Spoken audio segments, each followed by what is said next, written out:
The she wolf of France and femme fatale کے لقب سے شہرت پانے والی ایزابیلا آف فرانس، جس نے اپنے عاشق نامراد سے مل کر نہ صرف اپنے شوہر انگلینڈ کے بادشاہ ایڈورڈ دوم کو قتل کیا بلکہ اپنے سگے بیٹے ایڈورڈ سوم کو بھی موت کے گھاٹ اتارنے کی کوشش کی اور اپنے کارناموں کی وجہ سے مین ایٹر اور ویمپائر تک کہلائی۔ لیکن دوستو، اس بھیانک واردات کے پیچھے چند ایسی وجوہات کار فرما تھیں جن کی وجہ سے ایک 4 بچوں کی ماں اور ماں باپ دونوں کی جانب سے شاہی خون کی حامل ہونے کے باوجود ایزابیلا اس حد تک جا پہنچی کہ اپنے بیٹے اور شوہر دونوں کی جانی دشمن بن گئی۔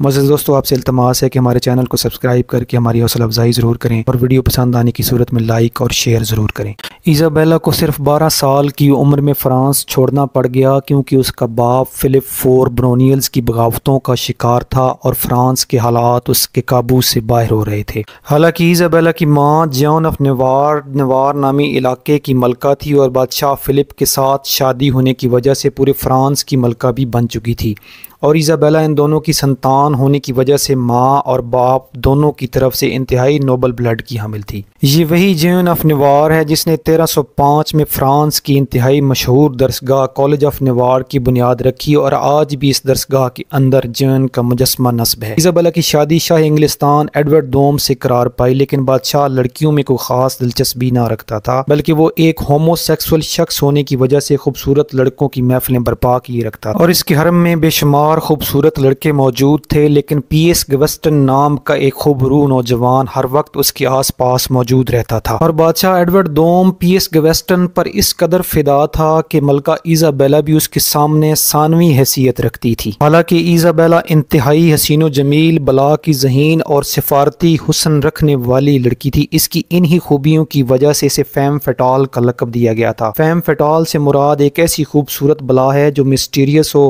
اور اس کی خوبصورتی لبھانے والی ہو اور اس کے حسن و جمال میں ایک ایسا چام ہو جو کہ عاشق مزاج لوگوں کو بدحواس کر دیتا ہو۔ اس کے باوجود ایڈورڈ دوم نے سارا نظام سلطنت اس لڑکے پی ایس کے حوالے کر رکھا تھا، اور ایڈورڈ اس پر اس قدر فریفتہ تھا کہ اس کی صلاح کے بغیر ایزابیلا کے کمرے میں جانے کی جرات بھی نہ کر سکتا تھا۔ ابتدا میں ایزابیلا نے حالات کے ساتھ ایڈجسٹ کرنے کی کوشش کی اور پی ایس کے ساتھ ورکنگ ریلیشن شپ بھی قائم کر لیا، اور اپنے والدین کی مدد سے ایڈورڈ سوم جیسے ناکردہ کار کو ایک کامیاب بادشاہ ثابت کرنے میں اہم کردار ادا کیا۔ ایزابیلا نے اپنے پہلے بچے ایڈورڈ سوم کو جنم دیا اور اس کے بعد 3 عدد اور بچوں کی بھی ماں بن گئی۔ انہی دنوں ایڈورڈ دوم نہ صرف اسکاٹ لینڈ میں مصروف جنگ تھا بلکہ بیرنز کے ساتھ بھی اس کی شدید لڑائی چل رہی تھی۔ حالات نے یکدم پلٹا کھایا اور بیرنز نے پی ایس کو قتل کر ڈالا۔ کچھ لوگوں کا خیال ہے کہ ملکہ پی ایس اور بادشاہ کے جنسی تعلقات کو سخت ناپسند کرتی تھی، اس وجہ سے ملکہ نے ہی پی ایس کو قتل کروایا تھا،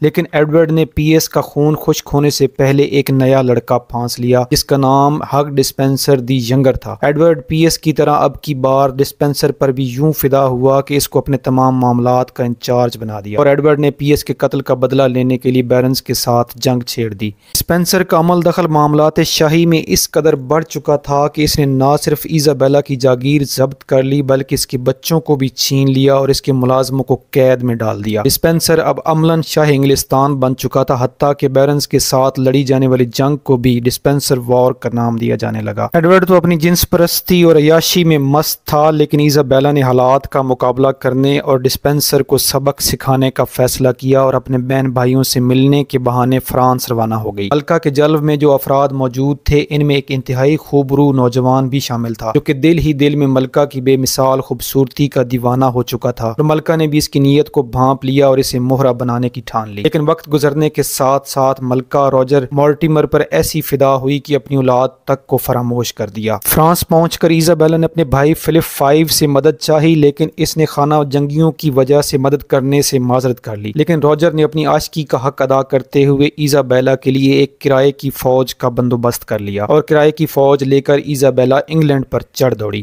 دوسری جانب انگلستان کی فوج ڈسپینسر کے بڑھتے ہوئے اثر و رسوخ اور اس کی چلاکیوں سے تنگ آ چکی تھی۔ جب ملکہ اپنے کرائے کے فوجیوں کے ساتھ ڈسپینسر کے خلاف صف آرا ہوئی تو انگلستان کی فوج نے ڈسپینسر کا ساتھ چھوڑ دیا، اور یوں ڈسپینسر کے ساتھ ساتھ بادشاہ ایڈورڈ کو بھی گرفتار کر لیا گیا اور قتل کر دیا گیا، اور اس کی جگہ پر اس کے بیٹے ایڈورڈ سوم کی تاج پوشی ہوئی۔ چونکہ ایڈورڈ سوم کم سن تھا اس لیے ملکہ کو تاج پہنایا گیا۔ اور یوں ایڈورڈ کے بالغ ہونے تک ملکہ عملاً انگلستان کی فرما روا بن گئی، لیکن ملکہ نے روجر کا ساتھ نہ چھوڑا اور اپنے عاشق کے ساتھ ہی محل میں رہنے لگی۔ پھر وہی ہوا جو بادشاہوں کا شیوا ہے، ملکہ اور روجر اپنی عیاشیوں میں مست ہو گئے اور ان کو پتہ بھی نہ چلا کہ کب ایڈورڈ 18 سال کی عمر کو پہنچ گیا اور اس نے کاروبار سلطنت میں دخل دینا شروع کر دیا۔ ایزابیلا کا بیٹا ایڈورڈ سوم روجر کی اپنی ماں کے ساتھ ناجائز تعلقات کو سخت ناپسند کرتا تھا، اور روجر بھی جانتا تھا کہ اب ان کا برا وقت شروع ہونے والا ہے۔ جب ایڈورڈ نے تخت کا دعویٰ کیا تو روجر نے ایزابیلا کو ایڈورڈ کے خلاف بغاوت کرنے پر اکسایا، اور ایزابیلا نے اس کے عشق میں اور تخت کے لالچ میں اس قدر اندھی ہو چکی تھی کہ اپنے بیٹے کے خلاف ہی بغاوت کر ڈالی اور اسے جان سے مارنے کی کوشش کی، لیکن وہ بچ نکلا۔ چونکہ وہ تخت کا جائز وارث تھا، اس لیے درباری بھی اس کے ساتھ جا ملے، اور ایڈورڈ سوم نے اپنی ماں کے عاشق روجر کو قتل کر ڈالا اور اپنی ماں کو قید میں ڈال دیا، اور یوں وہ حسن کی ملکہ اور فیم فیٹال کہلانے والی ایزابیلا آف فرانس کال کوٹلی میں ایڑیاں رگڑ رگڑ کر جہان فانی سے رخصت ہو گئی۔ دوستو، یہ تھی ہماری آج کی ویڈیو پسند آنے کی صورت میں لائک، شیئر اور سبسکرائب ضرور کریں۔ شکریہ۔